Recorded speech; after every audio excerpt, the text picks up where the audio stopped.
জান। তুমি জানো আমরা একই বাসায় থাকি, ঠিক আছে এটা সত্য, কিন্তু আমরা না দুজন দুই রুমে থাকি।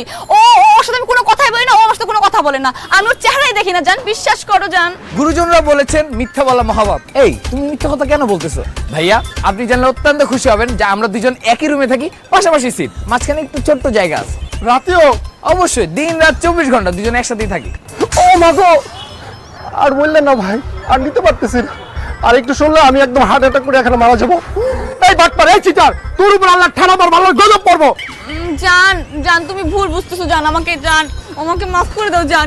জান শুনো, আমি না এগুলো ইচ্ছা করে করি নাই। দেখো ঢাকা শহরে বাসা ভাড়া তো খুব টাফ, সেই জন্য আমার ওর সাথে এই ছেলের সাথে বাসা ভাড়া নিতে হয়েছে। জান তুমি একটা কাজ করো, আঙ্কেলকে রাজি করে চল আমরা বিয়ে করে ফেলি, তারপরে আমি এই ছেলের সাথে অন্তত থাকতে চাই না। প্লিজ জান চলো চলো। আমার কি পাগলা কুত্তায় কামড়াইছে?